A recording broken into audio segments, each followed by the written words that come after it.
Um, I've been thinking a lot about connection too, and I wanted to sort of incorporate that into today's drawing. So it's sort of play on maybe what you might think of as like a kid's project. The first thing we're going to do is trace our hands.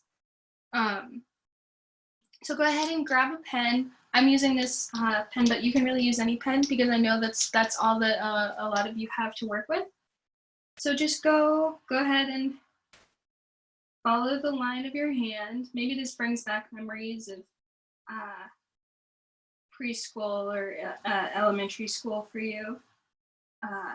We're gonna take it in a little different direction today. Kind of do this with a twist. But I think our hands have become sort of a focus point of confusion. There's something that you can use to make things, like I know a lot of people have been making bread or baking or drawing or knitting or whatever they can. And at the same time, they also feel kind of dangerous. We have to wear gloves when we go outside, and we're told not to touch certain things any more than necessary. So that can be kind of your relationship with your hand and with touch might be kind of a fraught thing right now.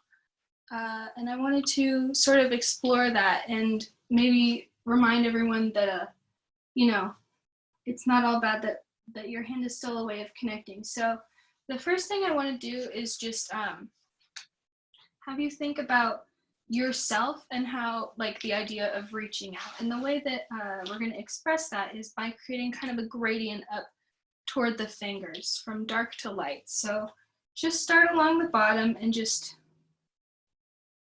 all you need to do is start making lines. You can have them kind of close together. You can have them kind of chaotic. You can even fill them in all the way here at the bottom if you want. And all we're going to do is, as we move upwards, slowly, just very slightly, start spacing them out. And as you do this, just like in the yoga practice we just had, start to bring awareness toward your own fingertips, up through your arm. Try to, if you can, imagine feeling the inside of your hands, the inside of your arms. Doing this and thinking that way will sort of help you to bring a lot of awareness to not only like right here and right now, this moment, but will just maybe make you feel more intentional and maybe make you feel more connected to what you're feeling literally with your hands, and also metaphorically or figuratively. What are you feeling right now? And you can see I'm not drawing all of my lines all the way across. Some of them I'm sort of creating little dashes, and that just increases the effect of lightening as we go up, because we're not working with a softer medium like a pencil. You can't create this really smooth gradient, but you can create a similar effect by just increasing the space between the lines that you're drawing. And as you move upward toward your fingers, try and think of things that you're grateful that your hands can do. Whether that's tending to your plants, tending to your family, your pets, or whether you're grateful for things that you get to feel on a day-to-day basis. Soft blankets, a warm cup of coffee, or maybe a cold cup of coffee. I know it's been kind of warming up these days. And also the ways that you can still connect to things through touch. Not everything is off limits to you. What are you still touching? What are you still feeling? And as you get closer to the fingers, just spread those lines further and further apart to create this kind of gradient effect. And this, to me, this represents an awareness, a sense of self in all of me. And as that moves into kind of a negative space, these are these points of connection where it's not only me present in my fingertips, it's a point of connection with the world. And so that's the other part of this. We're going to surround this with just doodles, genuinely. I really encourage you to use a pen for this part, because I want to encourage an appreciation for the unexpected, these, good and wonderful surprises that we may feel just every day, not without realizing it or without expecting it. So, I'm gonna start with a little flower here, something very stylized, but something that feels comforting to me. So you can draw what I'm drawing, or if you want, you can draw things that you appreciate. If in your thoughts just now, when we were working on the hand, you were thinking of specific things that you appreciate being able to touch and feel, you can draw those here in a stylized form. Or you can even just draw little patterns like you would, when maybe you're on a phone call and you're paying attention, but you need to do something with your hands. Because we're thinking of abstract things too, There may be a feeling in your fingers when you wake up all the way and you've just finished your first coffee, and you have the sensation of awakeness, and maybe you can try to represent that in the little images that you're working on here. I'm gonna do another flower here. I think I'm gonna do a rose. If you've never done this shortcut rose before, I'll teach you real quick. Basically, you just draw swirls and then lines down from them as you move outward, and that creates the illusion of petals that are overlapping and curving the way the petals of a rose do. And this is a fun way to create something that looks really sort of sophisticated and like it took a lot of planning, but really you can just wing it. And then I usually add like 1 or 2 petals down at the bottom.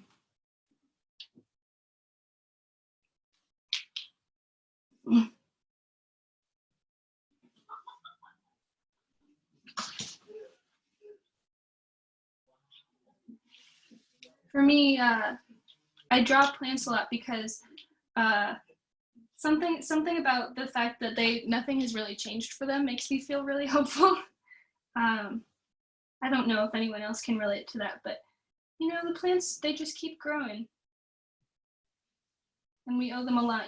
They keep us breathing, they give us oxygen, they give us food, and I just feel a lot of appreciation for that. But you may feel appreciation for something totally different. Maybe like me, you have a pet or more than one pet that brings you a lot of comfort. You can try and work them in here too. I'm gonna try and draw my cat. But the whole point of this exercise is just to remind yourself that you are still connected to the world in a lot of ways, in a lot of meaningful ways. Maybe not ones that you're used to, or maybe not ones that you would really pay as much attention to as you are right now. But nonetheless, it's important to be grateful and also to be attentive to those things. Not only because it'll make you feel better, but just because in your day-to-day life, it really is a wonderful thing that we're able to connect with so much of the world through touch alone and through our other senses. But we're focusing on one thing today. Okay, so there's a little stylized version of my cat. She has long hair, so I'm gonna try and indicate that here. She's just fluffy.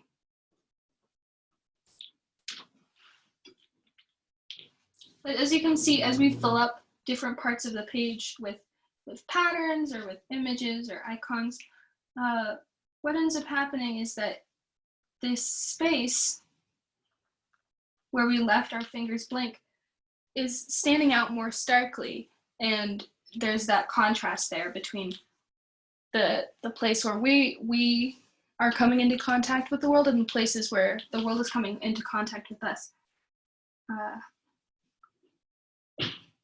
Which again, I think is a really special thing. And, you know, I'm by no means belittling the fact that many of us are not connecting in the ways that perhaps we are accustomed to, or the ways that we enjoy, but that doesn't mean that connection is totally gone from us. There are little things that link us to one another. Let's try one more flower. What kind of flower could I do? Maybe like a lotus shape. So these nice pointy leaves. And again, I'm stylizing this. We're not going for perfect. That's the motto during these sessions. Is we're never trying for perfect.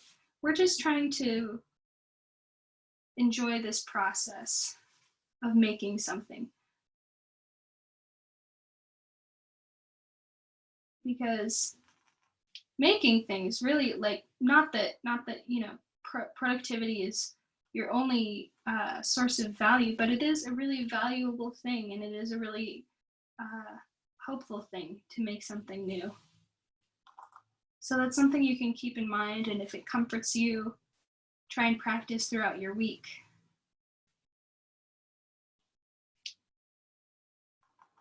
Even if it's just simple things like this, simple projects that take 20 or 30 minutes, you know, not very long, but can really help you to feel grounded in the world and in your own mind.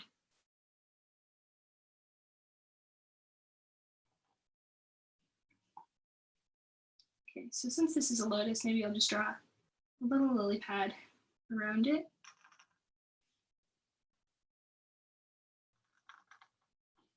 And maybe you can hear my pen is kind of loud because I'm pressing down so much.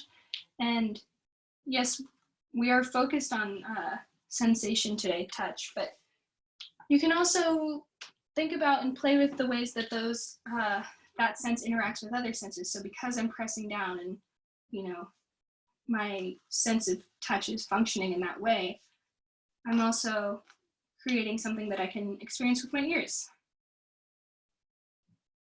Sound, new sound.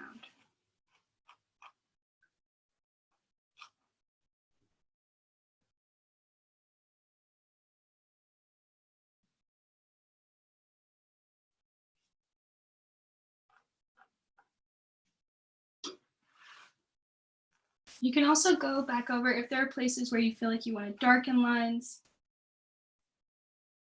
or revisit patterns. You don't have to do something and then just move on if there's something specific that you want to work on. By all means, because this is a time for you. You know, it's a time that's specific to you, and you're making something that only you can make.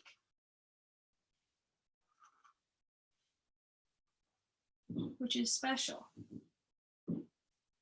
And I can't, I could never make what you're making, you know? So you should be proud of yourself. Whatever you're creating right now is yours alone.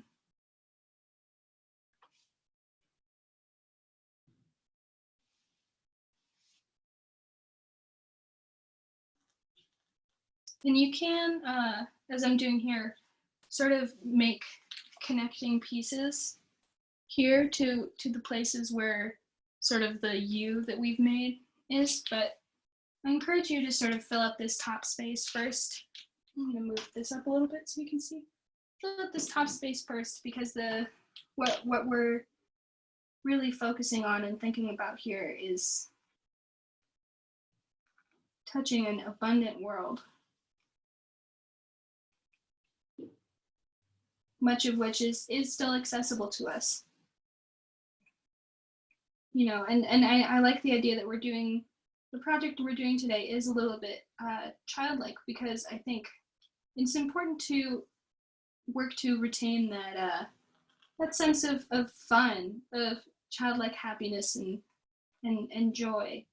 Uh, it's hard not to hold on to your worry because you feel as though it protects you, and to resist just feeling sort of spontaneous, letting go, which in this way we're in this project we're doing, because we have no plan here. But I think that's a really important skill to cultivate, both because it'll make you happy and because it helps you to adapt.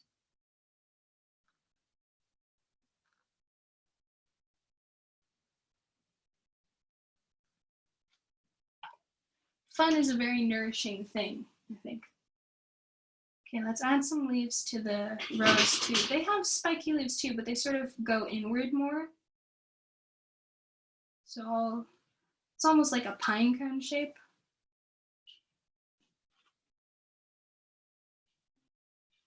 There, kind of looks like a rose leaf. And then maybe even some vines.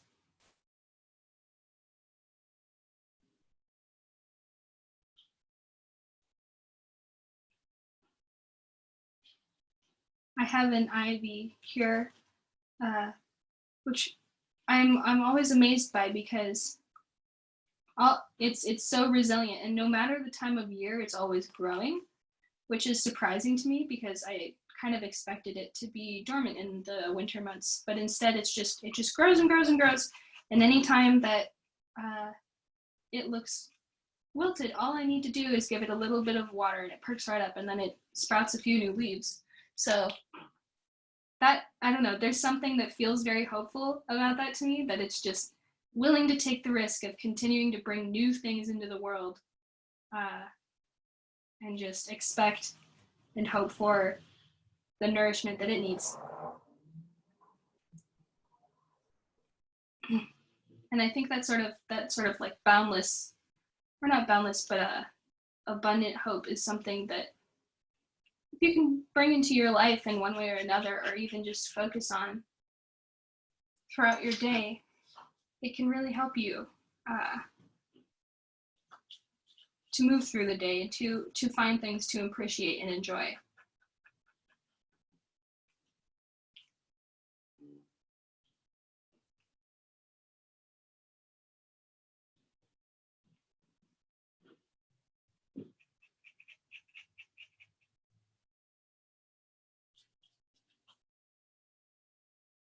Let's have some swirls here, because usually on a lot of the plants that I've seen, their new leaves look kind of like little spirals. Let's add a few of those. At least if you're following me. If you're doing something completely different, just keep doing what you're doing. You're doing great.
And then as a final step, if you want to add that extra contrast in between the fingers, but you don't want to draw anything more, just fill it in with a little bit of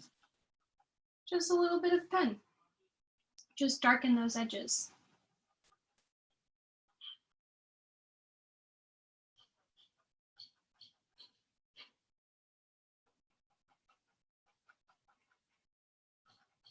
And as you move upward, you may want to turn that into something, but maybe not. I don't know what that is. It looks kind of like fish scales. But all we're doing is just, really emphasizing that the contrast between ourselves, but also that this is we're representing a place where there's a meeting happening, a meeting of us with the world. And isn't that a beautiful thing?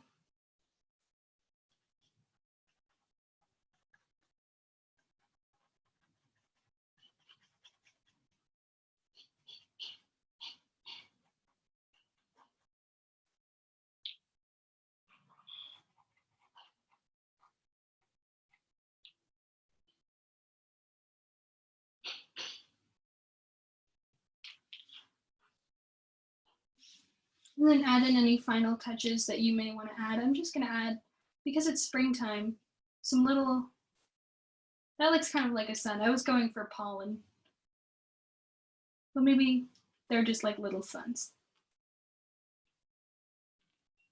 Either way, it is getting sunnier out. And that counts for a lot, at least in my book. Let's add some littler ones. And as you can see, this isn't a complicated drawing. This isn't anything fancy, but when it all comes together, it's really, I don't know, it's just a joy to look at. It's just fun. And that's all you really need. There's no reason to worry about making something super sophisticated or impressive. As long as it brings you joy, you've made something good.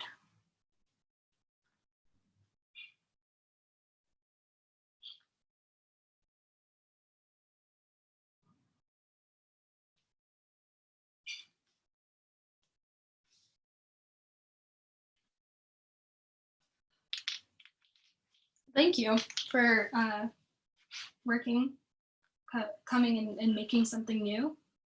I hope this was helpful to you. I hope this brought you some hope or at least some fun into your day.